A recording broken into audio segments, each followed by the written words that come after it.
guys, welcome to the Wealthy Podcast. My name is Hannah. And this is Derek.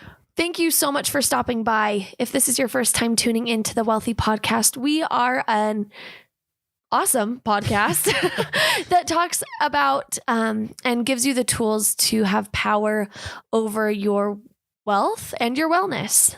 Hence the clever name, Wealthy, with the two L's. So we're so grateful you're tuning in today, and we are so excited to dive in to this awesome topic with you. Derek. Take it away. Hi. Hi. So like Hannah said, we want to focus on our health and wealth. I come from the wealth side of things. I'm a licensed stockbroker, so I come from that world of investing and just financial advising, management, stuff like that. Numbers. I am a huge numbers nerd. But Hannah, she handles everything else pretty much. She's a genius. Yeah, except for vacuuming and laundry. That's two things I just can't handle.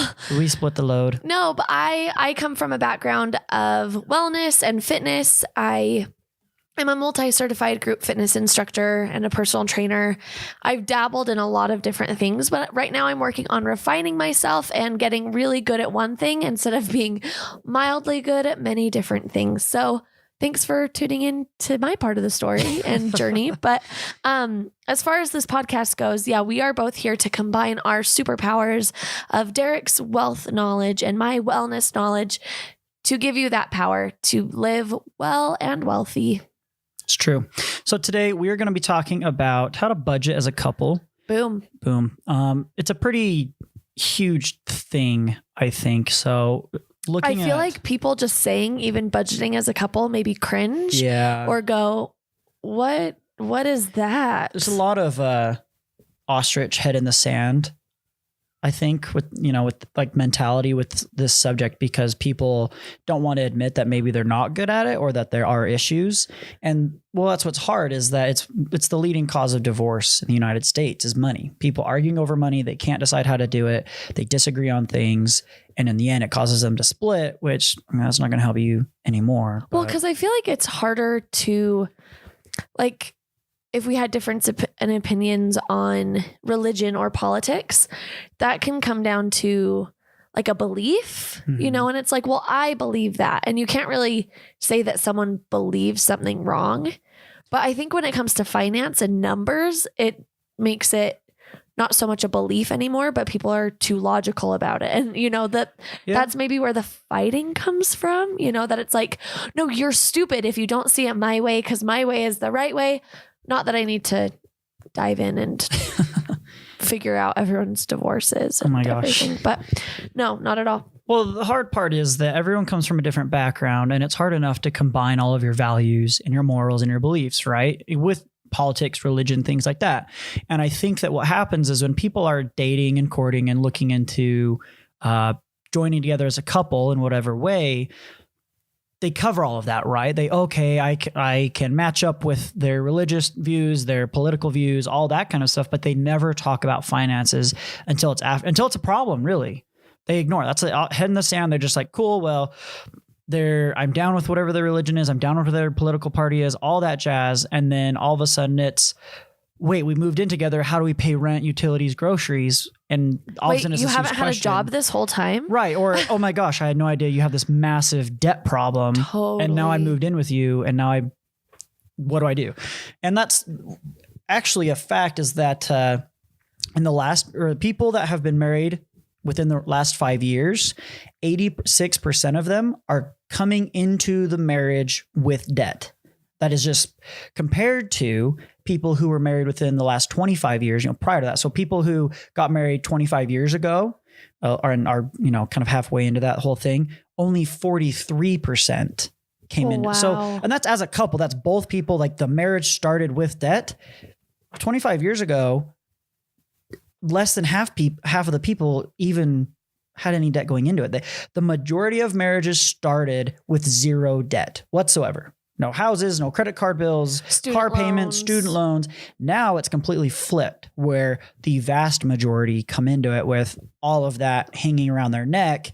And now it's, how do we deal with this? Because maybe one person could be the stable one, not stable, but you know what I mean? Maybe they don't have student debt or they don't have all these loans, things like that.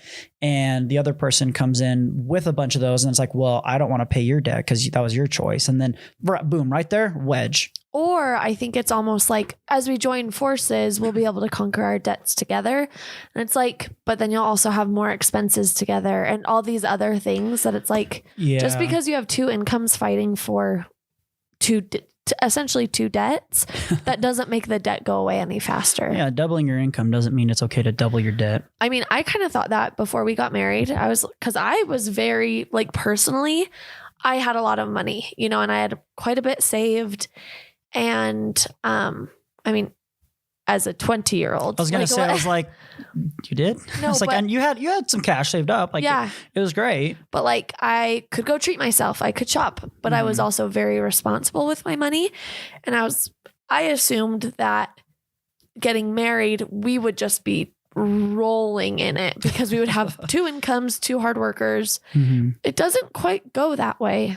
No, it doesn't. So what we're going to go over today, guys, is basically how Hannah and I have navigated these waters, what we've learned along the way, and what we found has worked for us, because I think we do great at this whole budgeting together thing.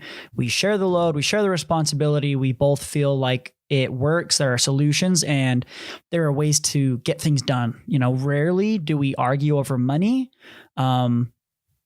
Yeah, it's just, I think compared to, we're normal couples. Sometimes we have disagreements about it, but never do we have those types of arguments of your fault, their fault, that kind of a stuff. It's more about, we have extra money. What do we do with it? And then usually we are able to just have a great conversation and make a decision that we're both very happy with. So let's jump right into it. Let's see. Put my little numbers away because I was nerding out on those stats earlier. So one of the big things I wanted to start with, like we talked about getting into relationships, is that you're dating, right? And what are you trying to do when you're dating? You're trying to impress people, right? Look at me. I'm so successful, or I'm such a great person. You want to be with me. And usually that involves, I'm spending money. You're spending all your money because you're single. You probably don't have a lot of expenses, probably living with roommates, things like that. So you've got the extra cash. Dad. Or mom, especially nowadays, most people living with mom and dad. There's nothing wrong with that. But it means that you've got the extra cash. And you feel as if, okay, well, I can buy the expensive car that I can barely afford, or lease, which please don't lease cars, guys. Or they are like going out on crazy expensive dates and all this kind of stuff. And if you're dating, fine, whatever. I don't think that's very smart because you're not setting yourself up for success. But the backwards thing about this is that if you're trying to find a partner for the long haul, do you really want to be thrown out there like, hey guys, I can't control my money. I'm emotional about it because I feel like I need to impress people. So my feelings make me spend all my money to be impressive. Or in reverse, how impressive is it really to have someone, like, if you look at it, sure, they're spoiling you. Sure, the act is really, really kind and the intention is great.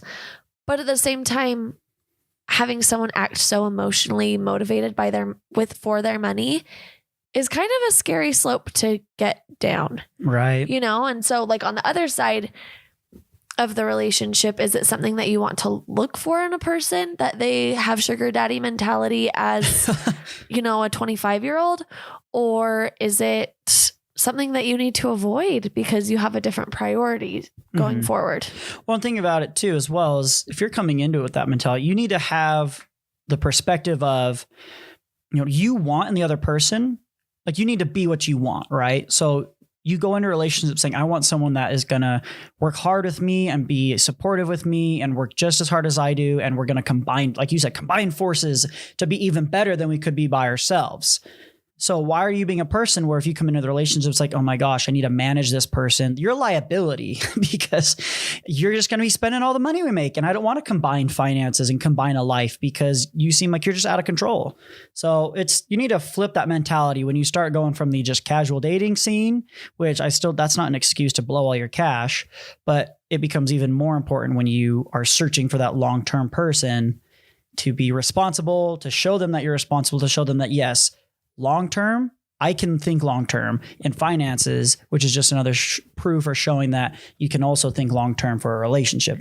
And if courtship is getting serious, you should definitely have conversations about debt and about spending habits. You know, like there should be no rock unturned. You know, if you are going to get seriously invested in somebody, you know, emotionally, physically, mentally, financially, all of the things. Mm-hmm. Before you combine your lives with them, it's super important to just get on the same page. And I know it sounds like, oh my gosh, that's weird. Like, how do I talk about this person? It's like, well, but if you're dating for a while, right? If you're looking to get serious, or if you already are serious, like if you are joking about weddings, right? There shouldn't be anything that's off the table. Well, think about it too. How am I supposed to, like, if I can't have a serious conversation with you now, how am I going to have a serious conversation with you later? Because marriage fixes everything. Nothing changes when you get married. You're the same people, living the same lives. Like, just because you're married doesn't mean all of a sudden, like, all right, let's have that super awkward conversation we were putting off. It's still in your mind. If it was a super awkward conversation, it's still going to be.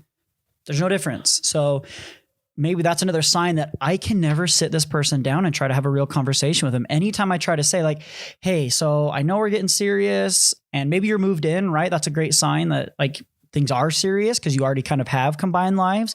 You need to be able to say like, hey, if we're going to move in together or if we're going to take these next steps, like what's the game plan? You need to have something you can plan your life with. It's like we've talked about in all our other episodes. If you're not making a plan for your life, your finances, your health, your wealth, if there is no plan, you're going to be living according to somebody else's plan, which is to benefit them. You're just going to be a pawn in their game instead of controlling your own. And how unfulfilled will you feel if you let your life take that course? You know, like those are very unhappy people unless they have a sugar daddy. Then I'm sure they're happier. Well, I think that a lot of it comes from, you know, it's intimidating to get together and that uncertainty, I think, causes a lot of worry with people, right? They're coming into relationships and, you know, the old school way of thinking is that most of the time it's harder for women because it's, well, he's got to take care of me. You know, there's always been a parent or something, but I think nowadays it could go either way.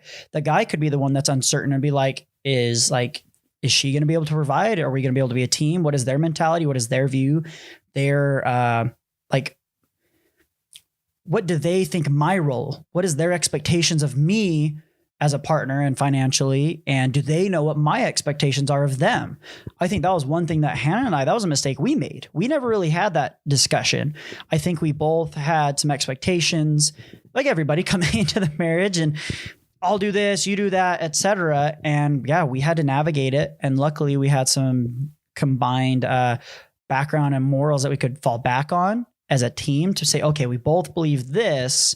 So let's move forward from there and make some more things that we believe in together instead of trying to, well, I was raised this way, she was raised that way.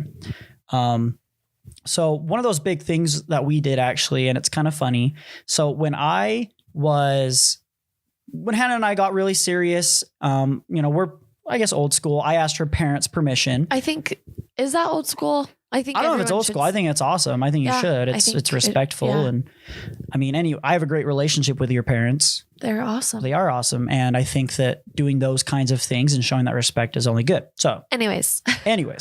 So when I went and asked permission, if I could. Of what? To marry Hannah. You wanted to marry me? I mean. Hindsight 2020. No, yes. So I went and asked her parents and, you know, of course, so they really, this is what happened. They sat me down and your dad was like, oh, wait, we're having this conversation? I wish I had my shotgun. Yep. He didn't realize what was happening. He's like, why do you want to talk? Yeah. My dad is so just like, oh, dang it. I missed this opportunity to be that dad. Yeah. So I kind of jumped him. But anyways, they set forth some expectations, said, look, if you guys are going to get married, here are some things that we want you to be okay with. You know, I think that's fair because they were very reasonable things, like have a job, be educated, you know, be a good person, do good things, stuff like that. But one of them was that they wanted Hannah and I together to go through this kind of financial education course. And it was from Dave Ramsey, which if you don't know him, great programs, good things. We learned a lot. Yeah. But the key point of doing that, which we did it was a couple of weeks, watched some videos, some little workbook stuff. It was cool, super helpful, like we said. But the key point of that and this whole thing is that it gave us a foundation that we mutually agreed on. Or at least we're mutually educated on, that we couldn't bring in either of our past and say, well, my parents did it this way or your parents did it this way. And exactly. Because I was raised this way, it's right. And which we had very different views on that. Like when we came together and we talked about credit cards versus debit cards, that was a huge thing because we both came from extremely different backgrounds. We were raised differently, our families came from different economic statuses. So we just had different views on how those operated. For example, really, I was more comfortable with credit cards. I was down with the mentality of spend it, pay it off, that kind of stuff, where Hannah had always lived on the debit card side of things. Well, no, but I did have a credit card. It just lived in a plastic bag in my closet somewhere. Yeah, which is great. That I could use for gas or emergencies because my checking account was always full enough that I could always pay off the balance. Right. So we just came from different, in my mind, I was okay with carrying little amounts of debt, paying them off and whatever. And like you just said, Hannah was more the checking account paid for things. So anyways, so we definitely came from opposite sides of things. But having gone through a program like that where all of those hard questions were asked by a third party, and then we were educated by a third party, it left our personal opinions out of it. There was no, well, when I was raised, my dad did this, and because they did that, it's right, or vice versa. It gave us that, well, no. And we would actually look at each other sometimes and say, well, Dave Ramsey said. Yeah. And that was it. That was the end of the conversation. And in a good way, though. It wasn't like so suck it. It was I'm the one that remembered what we studied. Right. Blah, it was blah, blah. Hey, well, we both agreed and we both liked it and liked what the goals were and what it provided for us and what the mentality of that was. So, hey, remember? And we'd say, okay, yeah, you're right. But it's not your right. It was more of a, you're reminding me of what I had already agreed on and liked. And what we already decided, what I love about that we did this program, even if it was any other program. Yeah, like Dave Ramsey's great, but there's other good ones. I really like his values on certain things too. Yeah, well, because he talks a lot about giving. And he seems like such a sweetheart. Like his little button ups and his blue eyes. I'm sure he's a very nice man.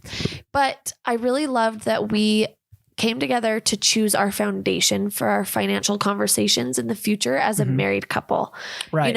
With that foundation, there was no room for this is how I do it or this is how you do it. Mm-hmm. You do it wrong and right and blah, blah, blah.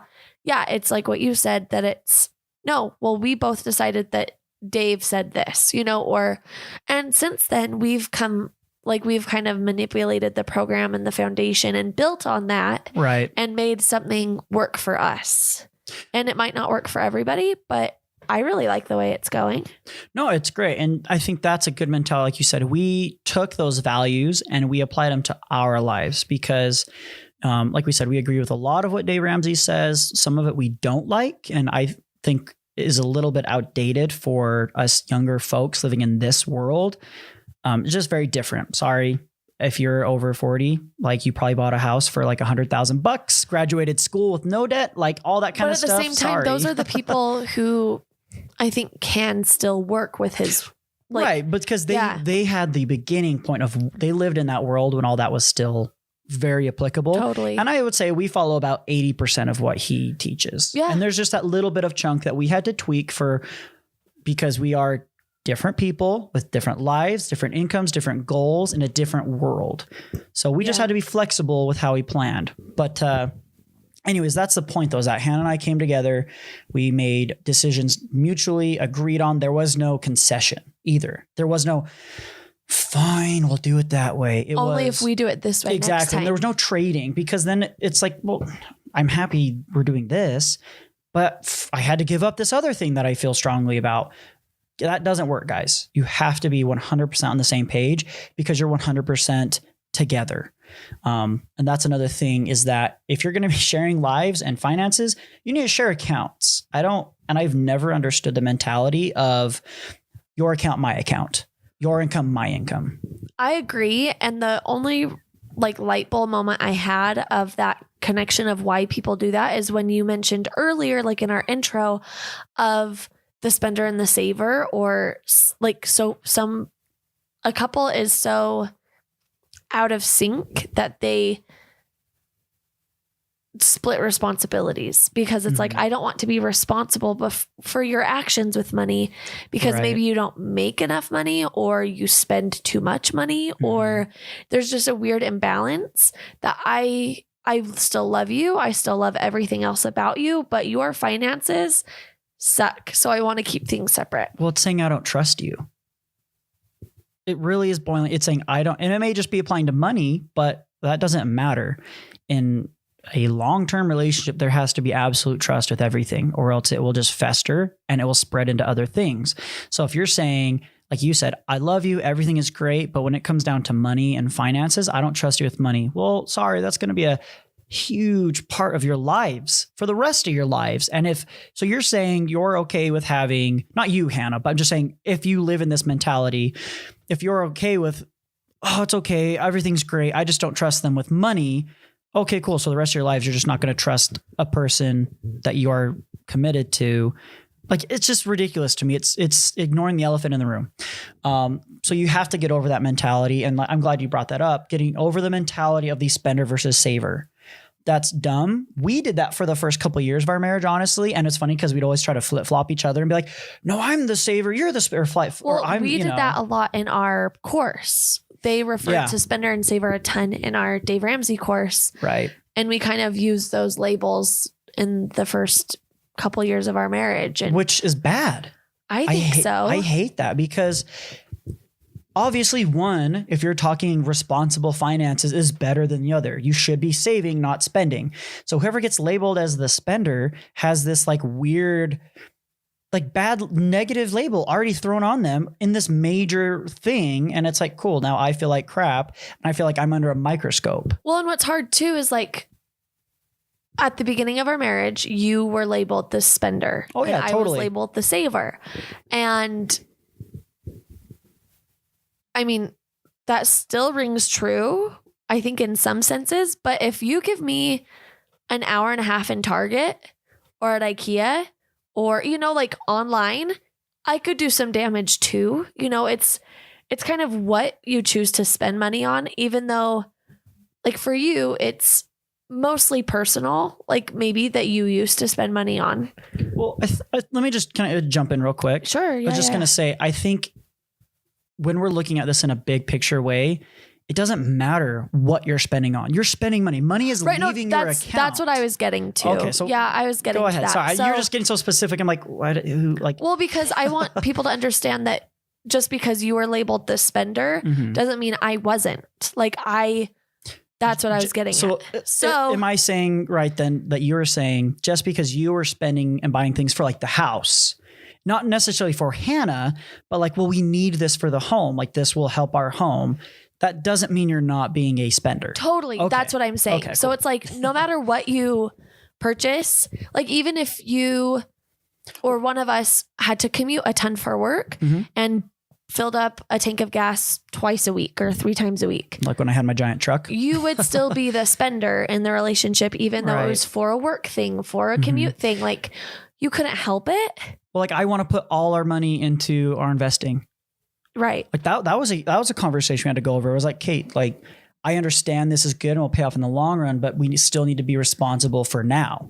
And that doesn't mean we can just put every extra cent into investing. And that's still a hard thing that I fight every day now, because I see that we have extra cash in our checking and, stuff like that. And I'm like, oh man, we could put this away and make more money, et cetera. But we still, right. Sorry. Kind of. No, you're good.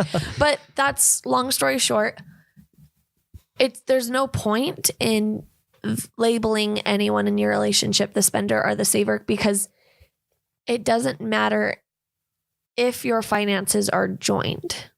And it doesn't matter if you're in a relationship, because either way it's going to affect you. Right, exactly. And it just creates this negative energy, negative labels. And here's the thing too, guys. You're now a team. You are a one unit. And if a part of you, so one person, if a part of that unit is struggling or failing, you are too. So the whole spender saver thing is so bad. And I don't think people realize it because they say it as a joke. Oh, he's a spender. Oh, I can't trust her with credit cards. You know, the dumb old jokes, which are so dumb, is that okay, cool. You're making a joke of it, but that person in the back of their mind feels guilty that they get labeled, especially if you joke about it in front of friends that, cool, all my friends now think that I'm like, can't control myself with money.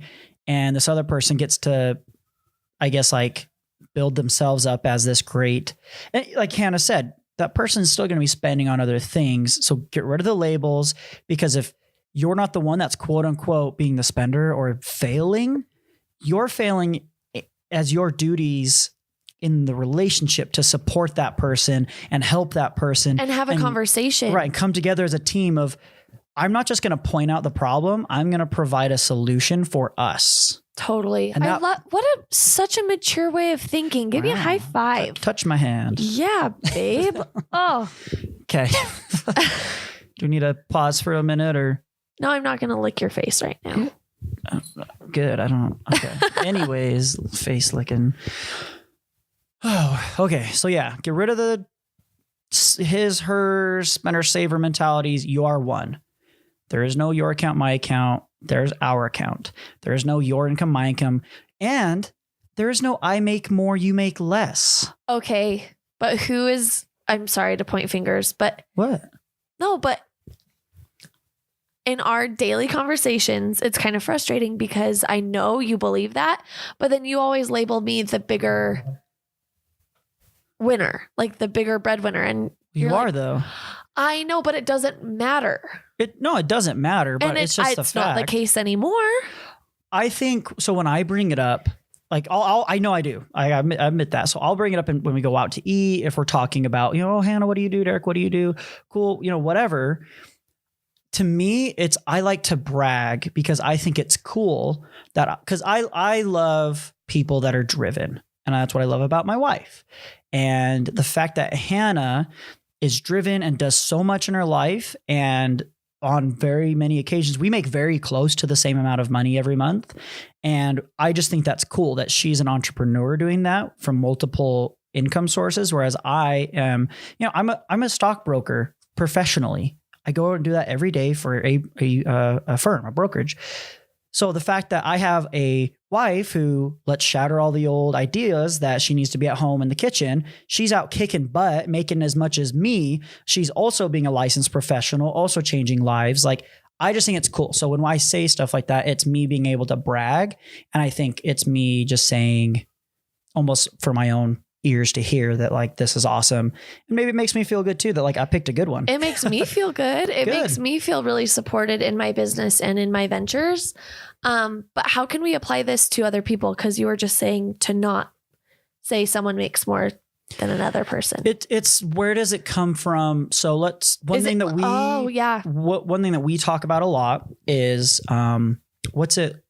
passive aggressive, like compliments, or what's the, like giving someone a compliment by pointing out your own. Oh, like a self-deprecating compliment. Yeah. So saying, oh my gosh, you're in such great shape. I wish I could do that. Or I'm not, or I wish I had your body, or those jeans look great on you. They'd never look that good on stuff me. Like that. So if you're saying, wow, babe, you're just, but like, so let's flip it. Let's say that Hannah would bring it up and she would point out that I make less than her. And let's say, and this could apply to anyone because Hannah doesn't do this, but she could say, yeah, like I make more than Derek, and it's okay though. Like he pats me on the shoulder and like he does his best. Yeah. It's like, okay, so that's pointing it out in a bad way. Or kind of do it really weird and be like, well, he only works 4 days of the week. Right. It's like, 10 hours a day. Like that's the thing. So be mature about it. I am complimenting my wife. I'm bragging about her. I'm proud of her. And it is very, very apparent. And she is okay with it. There is no sort of weird negative connotation. Like she said, she loves it. So everything about that is positive.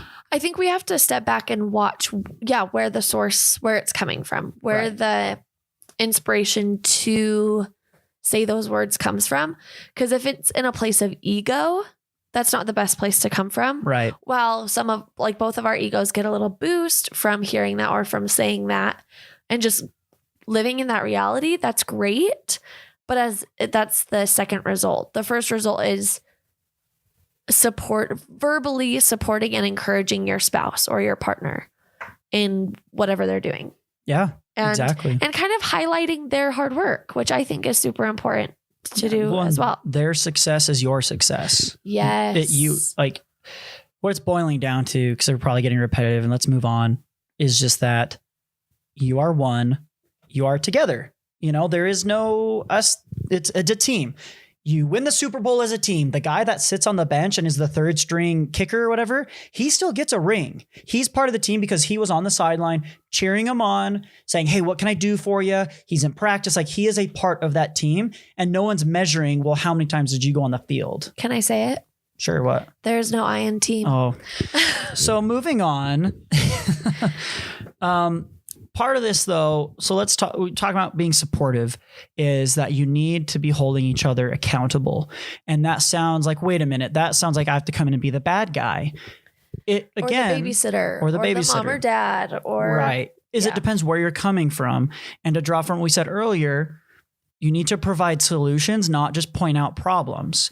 There is no, babe, you spent this money and we didn't talk about it, and you always spend all our money, and money comes into the account and it's instantly gone. It's crap like that. Okay, cool, great. There are problems. That is fine. You could acknowledge problems, but instead of just griping about them and pointing them out and trying to make your partner feel horrible and apologize and all that, which that is not a fun road to go down for anybody. Say, okay, hey, what were these things? I don't know what these, like if I see something from Target, right? I don't just jump at Hannah and be like, the heck is this? I'll ask her, like, hey, what Let were me these? see your swimsuit drawer right now. Open it up. I know Right. it's swimsuit season at Target now. Right, because we track our purchases. We use one of those budgeting apps. So if I'm going through and I'm categorizing things and tracking, and I see stuff I don't recognize, I'm just like, hey, babe, what were these things? Just so I know where to put them. And she'll say, oh, I had to get some groceries. I had to buy, Chesty some food, whatever it might be. And I'm like, okay, cool. And I can, because we're doing it together, and I trust her that just because I see something on the account. But now let's flip it. Let's say Hannah sees something and she's like, hey, why did we transfer this, I don't know, $100 or whatever to this investing account? Like, that's an anomaly. We don't normally do that. If we do, we talk about it first. She'll ask me about it. And let's say that, I really didn't have an excuse. Let's say it was kind of like a weak moment for me because, like we talked about, that's what I want to do with all of our money. And let's say I just wasn't thinking, whatever it was, I got emotional. I was just like, I'm just going to move this $100 over.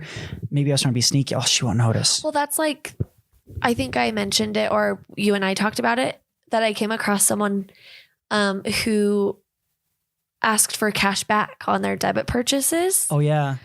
The sneaky little things that people can do. Yeah. Hiding money. I can't even. Could you imagine? Anyway. But I think what Derek's getting at is, don't coach on one-time occurrences, coach on trends.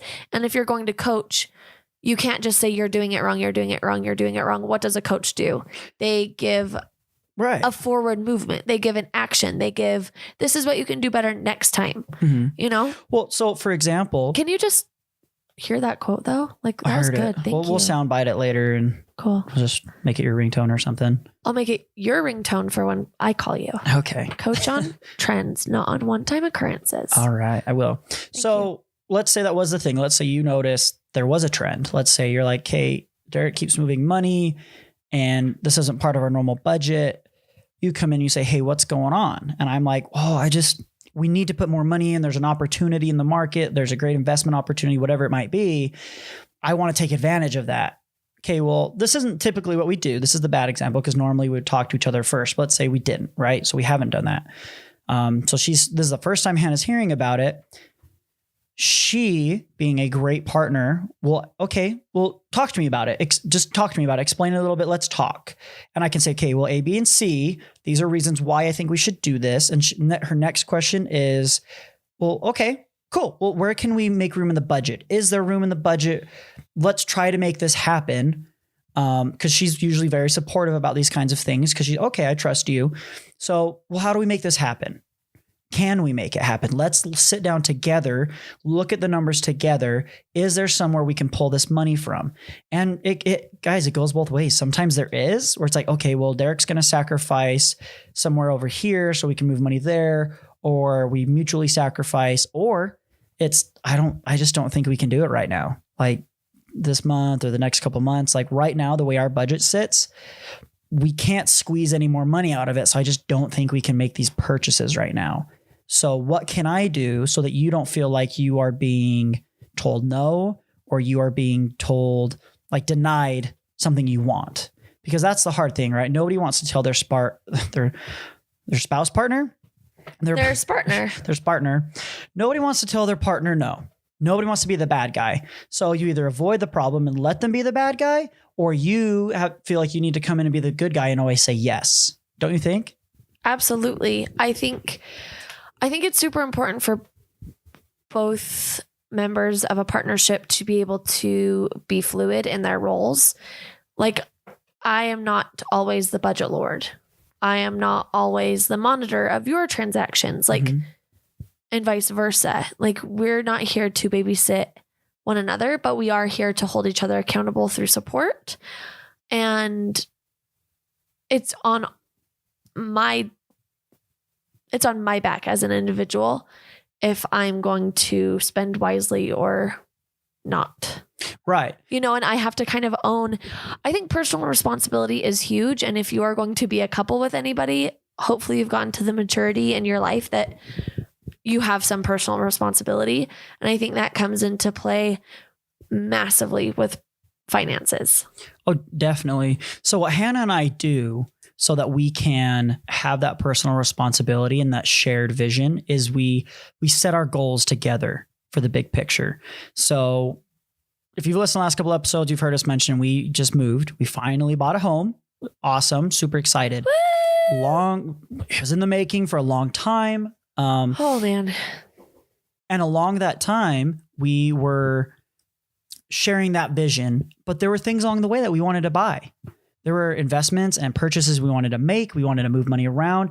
And if you think you're saving for a home, you've got a big old lump of cash hanging out and you're thinking, oh, I want to use that. Like who doesn't stare at cash in their bank account and think, oh my gosh, it would be so awesome to finally buy the X, buy the new car, renovate your kitchen, buy a pet, anything, right? Splurge on a trip. I have a problem with buying Hannah gifts that are too much. Like I love to just spend too much on her. Yeah. So, and I have a lot of problems. Okay. Blanket statement here. Not financially, just in general. No. True. I do have a lot of problems generally, just jumping. But financially, I'll randomly go on KSL and look at all the pets that need homes. God, she breaks my heart on like a weekly or monthly basis with, guys, look at this dog that's getting abandoned. It's so cute. And I'm like, yeah, that's the most beautiful dog I've ever seen. And the description is the saddest thing I've ever seen. And now little Roscoe doesn't have a home. We need to buy him. And it's like, why do you do this to me? I could cry right now really hard about all that. But, and then same thing. I love to spoil Derek. I love to spoil Chesty. There are so many different things. Well, you want to give me everything I ask for. I do. I always am like, oh, can we move money here? Can we do that? And you always you're like, I want to say no because he gets so happy, or she gets happy when I give her pretty rings, like all that, or furry animals, multi-legged creatures that could potentially have ringworm. Oh my gosh. So anyway, how we're able to navigate that challenge though of wanting to spend money, having cash available while we're saving for a home. Is that we mutually decided, okay, we're in agreement. We both want a home more than anything. So for example, Hannah and I are huge campers. We're outdoor people. We love going camping, and which I can tell if anyone from my previous life before you, AD or BD, before Derek, are hearing this, they are gasping, like audibly gasping that I'm an outdoorsy person. You are now. I converted you. I am. It's awesome. My favorite feet. My favorite feats. My favorite shoes Artivas. I'm back to my true 90s baby. So being huge campers, and we made a pretty big move, and I had a big truck at the time, used it for work. It was expensive. The payment was high. So much gas, insurance, but the maintenance. best camping truck ever. It was great, but it wasn't the best financial burden to be carrying at the time, especially if you wanted to get into a home. So we got out of the truck, got me into a car, lower payments, better insurance, all that jazz, right? Pretty much solved all the issues we had with owning that truck, which we loved it, but bad financial decision. So we pivoted on that. It created some additional income that wasn't going out of our bank accounts, right? Going towards saving for a home. But being huge campers, we didn't have a truck anymore to camp with. So we thought, well, we've got Hannah's Jeep, which is great, but we wanted a trailer. So this is our real world example. We wanted a trailer. We're like, this would be so fun just to have like a little pop-up or a little towing thing, like whatever.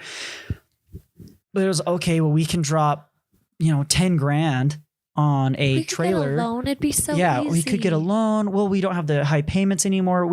There was room in the budget. That's the hard part about these kinds of situations, guys, is very often you're looking at the numbers. You're saying, I can do this. This doesn't put me into huge debt. I can make payments. I can buy it outright. I have the cash. We get questions like, I've been such a good saver. I've saved for a whole year straight, 2 years straight, and I've got $5, $10, $15, $20,000 in my account. Like, can I go buy that brand new car? Or what if I just dip into it? What if I just take five out of 5 from the 20, right? That's not huge. It's like, really? Is it though? How long did it take that $5,000 take you to get there? So how we were able to get over this, because we're people. So occasionally I would find a trailer and be like, oh my gosh, babe, look at this. It's exactly what we want. And she'd look at it and be like, oh my gosh, that's perfect. Should we get it? And we would both have to come to that conclusion of, okay, whoa. No, we don't want to get this because why? We would rather have a home, and no one had to be the bad guy. So if I sent Hannah something, she'd have to come in and be like, no, we're not doing that because I decided this, or because we can't, or whatever. I love that, babe. That's super cool. And maybe let's bookmark it or something for down the road. But remember, we want a home. And then it would snap me out of the funk of, oh yes, Kate, you're right. Sorry. We were just chilling on the couch. I was perusing. I saw this cool thing. Yes, I would much rather have a home. We decided that above all else, we wanted to have a home. So having the shared goal that you've both decided on is worth more than anything, and a shared vision gave us something to fall back on so that no one had to be the cop, the bad guy, the police, the babysitter. Yeah. And cops aren't bad, but the hall monitor. The hall monitors are awful. It's like, come on, Pierre. Just do me a solid and let me go to the bathroom in peace. Where's your pass? No pass. No, I want to go grab some tater tots on my way to the bathroom. No. Leave me alone. Jamba Juice. Yeah, you with your Jamba Juice. No, but that's a good point. Yeah. So let's do this real quick. Yes. Because we're kind of wrapping up a little bit here. Are we? Yes. Okay. I thought this was going to be a 24-hour episode. Oh my gosh, no. So we should do that one time. We should not. No, like, you know how people do dance-a-thons? No. Okay, I think it was a thing, or at least it was on like many of the No, it was like a thing on many of like the Disney and Nickelodeon shows that I watched as growing up. So why I think it's true, I have no idea. But it's this thing where people like raise money or they win something if they just dance they have to outlast anybody. And they just have classic. Keep your hand on the card, live on the Ferris wheel. Type of thing. So we should do that for like puppies. Like live broadcast for 24 hours. Yeah. And we just tell dad jokes. Well, I'm really good at that. I'm the best at it. Are you? Yep. Okay. So let's do this though. Okay. Let's give a total breakdown overview of how do you and I budget? How does it work in the real world? Okay. So let's start from the beginning. Hannah and I look at our budget together. We have an app. We use the Dave Ramsey app just because I like it. It flows well. It connects to our bank accounts well. It's really we don't get any word kickback, by the way, but we just like it. So we use that. It tracks our budgets. We go through together. We made the categories together. So we set out things like groceries, fuel, insurance, all the basics. And we also break out things like we give ourselves an allowance. So we look at our budget and how much we have to spend, and the allowance comes very last. And at the end we say, okay, how much should should we have at the end? Sometimes it's let's give each other $50. Let's give each other $100, whatever it might be. And people oftentimes roll their eyes when I tell them we have an allowance. And people are like, oh my gosh, Derek limits how much you spend a month. And it's like, no. This is like for me personally. Like, yeah. This is so we can just both hold each other accountable. So when we say allowances, it's not Derek is giving me an envelope with cash at the beginning of every month saying, go treat yourself to something nice, honey. Don't spend it all in one place. Don't spend it all in one place. Target. Yeah. Yeah, probably. And vice versa. Like we are both getting it. But like what Derek said, it is the lowest priority. It is the last thing we do in our budget when we look over it. And also, this is after planning how much we're going to save, how much we are going to pay off towards debts, investments, future emergency savings accounts, stuff like that. It is last. Also, it doesn't max out what we have left over. We try to carry and have excess every month. We live below our means. It has served us so well for when the tough month comes or random medical expenses. We have an emergency savings that we've been able to throw extra money in every month because we don't just say, oh, we had a great month, made a lot of money, worked overtime, etc. Let's go treat ourselves. We each get $300 now. No. Like our little allowances don't go over $100 just cause and that's a mutual decision we've made. We've said we would rather put more towards paying off debts, savings. Hannah and I are weirdos. We like to look at our savings account and say, how high can we get this? How many commas can we get this? Sure. Month? Just kidding. One. Multiple commas. Yeah. One. There we go. But that's great. Some people, it might be $100 or how many zeros, can I get this to 2 digits, 3 digits? That is awesome. Yes. But that's the point though, is that we set it all together. I don't sit down and do it and say, here you go, babe. This is what you're limited as, or vice versa. We decide together, we look at it. And so we temper each other because we have different opinions. We're different people. We say, well, should we really do that much towards that? Should we really, as well, what's the, over deliver thing? What's that saying? Oh, it's better to always under promise and over deliver than vice versa. So we apply kind of that mentality where we expect everything to cost more than it has in the past. So if we spend $300 on groceries for a whole month, we're going to plan for $350 or $400. We always give ourselves wiggle room. Or if Chesty is seeming normal this month, we're going to assume the complete worst and that he's going to need a liver transplant. Right. So that's the thing is we always... Do dogs have livers? We plan on the worst. Yes. We plan on the worst case scenario. Sorry. And at the end of the month, it's, we didn't spend as much here. We didn't spend as much there. We didn't spend as much here. And that helps accrue to that little bit extra we can roll over into the next month. Mm-hmm. So living below your means, deciding everything together. Well, and let me just throw in a plug to be super authentic. We are actually living in one of those tougher months this month. Yeah. Exactly. We are very, very tight, right? I mean, not to the point that we're going to lose our house or anything, but it has paid off so much to live below our means and to have that little extra cush roll over to the next month for situations like this where things are feeling a little stressed and feeling a little,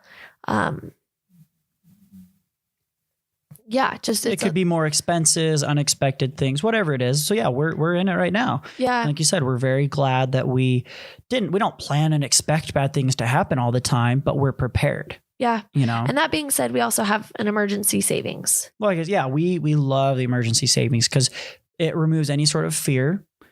No, neither one of us needs to be the voice of the apocalypse of, no, we can't spend money because what if? We can look at each other and remind each other like, babe, that's what the emergency savings is for. It's untouchable. It is not for fun. It is purely there to be forgotten about really until we need it. We say, oh my gosh, I'm so glad. Cause yeah, Chesty gets sick. He's a dog. Things happen. He needs medication, stuff like that. So if we need to suddenly drop $500 on him, boom, it's there. And we're still covered on all of our other bills. We don't have to do that weird, so grateful we don't have to do that cycling, which bill gets paid every month, So anyways. And it's nice that we don't have to always just throw everything on the credit card when we're. No. Yeah. It's just great. It is good. So plan everything together. mutual goals. Now, how we go through the rest of the month typically is how we've set it up so that we make sure both of us are involved. This is how we've had it in the past, is Hannah will kind of categorize and monitor things during the month. Just keeps an eye on it, keeps things, like I said, categorize them, put it somewhere that they need to go, makes adjustments in the budget as we need, puts in the unexpected stuff. She's kind of the interim during the month person. I'm like the mediator. I know and have a little bit better view of what everyone in the house is doing right, like this month. Like, oh yeah, Chesty has 3 vaccination. Blah, blah, blah, blah, blah. Derek has a 4-day drill instead of just his normal drill weekend. Right. Like that's 2 more days of work he's not working, plus meals that he might be needing to buy himself. Extra gas. You know, that type of stuff. Exactly. So because you are more on the calendar, so you can see those. Exactly. So she helps plan those. And it's also good too, because she can come in and be like, hey, we're spending a little bit extra on this month, just a heads up. Like, so let's just watch that. And I say, okay, cool. Yeah, I'm on it. Then at the end of the month, I come in and I close out the month. So I make sure all payments get paid. I make sure transfers get transferred. I finished any last categorizations. I change balances, anything that needs to be done at the end of the month, I do. That way Hannah doesn't feel like it's all on her. She's done her part. She can get ready for the next month and be always looking forward and planning ahead while I'm tying loose ends. And then I can also be like, hey, just so you know, finished up the month, you can put in a $300 rollover from last month, just so you know, like we've got a little bit more of a cushion or whatever. And she, oh, okay, cool. That's great because Chesty's got vaccinations coming up. So I feel good knowing. So there is this constant communication between us. We have our own defined roles, and it's great because she can come in and support as well and say, hey, did you finish up last month? Did you make the transfer to that one place? And I can, oh crap, no, I'll do that right now. And she's like, all right, good. Because I wanted to make sure before I planned for this next thing that I knew where the account was at, like dollar wise. So that's how we keep each other accountable in just a supportive reminding way, not a, hey, you didn't do this and now I'm waiting on you. So did you have anything you wanted to add about that? No. And vice versa. You know, like we both are so in tune with the budget that we look for accuracy and it to be time sensitive before we make any other big moves, which is great that we never put ourselves up. Like we never set ourselves up for a disappointing situation. And it's great. Like I don't know. I just really like the way we've done things. Well, let me ask you this. And maybe this can be our last little thing. I'm just curious. Because you have a lot of girlfriends and you talk to them a lot, whatever. So, how do you feel about your role in the budget? Just because I think we're atypical to the norm, right? Yeah. I tell people, I say my wife sets the budget for the month and I'm okay with that. And I trust her with credit cards. Of just like, oh, they're like, are you crazy? Are you crazy? I can't trust. And it's like, oh, that's sad for you. Sorry. But I like it. I like that I don't have to worry about it. And I like that I have a partner and I have a wife that is involved and knows what's going on. But I mean, how do you feel about all that? I love it because we almost treat our budget like a business. That's something we didn't really talk about, is that we're very unemotional and very detached from our budget.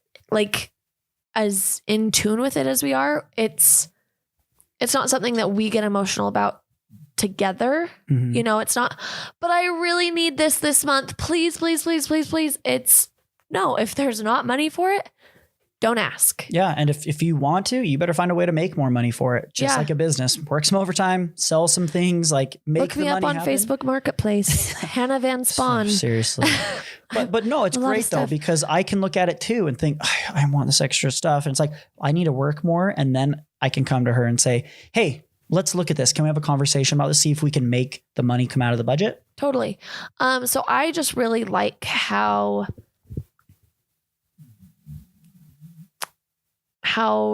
connected we are on it. I feel like we are very, very atypical that people don't do this. People in relationships don't do this. Couples don't do this. So it's very cool that we're both so involved, and that we both have different roles, but supporting roles towards each other in the budget. which is great. Like, I also really like it because I know if anything were to ever happen to you, I still feel comfortable doing things and vice versa. Yeah, like you know where everything stands. I know everything stands. I know what bills need to get paid. There aren't these weird secret things that Derek... Secret accounts. Yeah. And vice versa. Like, I don't have this FitFud, like the subscription clothing boxes. I can't even fake make one up right now that Derek is going to be getting billed for if something were to happen to me. You know, like, I love the sense of security and the connection it brings for us. You know, that we're both involved, we're both invested, and we both have authority on it. And we have the same goal, same vision. It's really nice. I can trust you to make the budget because I know that what you're going to make it for is what I would make it for. Well, and I think that's where it all starts, is that you have to have the same foundation, or at least be on the same page with a foundation. Where are we coming from and where are we going? I think that's pretty much it. Yeah. Beautiful. Let's end there. Thanks for listening, guys. My name is Derek. And I'm Hannah. Derek, where can people find you? If you want to find the podcast, you can look us up pretty much anywhere. It's just Wealthy Podcast. We're on Instagram, Twitter. That's our email as well. So just wealthypodcast@gmail.com. We would love to hear from you guys. If you have questions, you want to know questions about your specific situation, that's great. We love it. We're here to help. We got a couple messages this week and it kind of made our lives. It was awesome. It was really fun. So definitely reach out. If you want to talk to me personally, more finance stuff, that would be great, or fitness or anything. Find me I'm at Derek Spawn everywhere, just DerekSpohn. What about you, Hannah? And hi, I'm Hannah. You can find me on Instagram at Health by Hannah, and that will get you connected to everywhere else. So is it, like your website? What if they wanted to see teaching schedule, stuff like that? Well, I don't teach anywhere now. Or personal training. Personal training prices and ways to contact or schedule me and consultations are on my website, which is www.healthxhannah.com, because the X stands for by, like a measurement. Awesome. Thanks again for tuning in, guys. Hope to hear from you. We'll talk to you next time. Love you guys. Bye.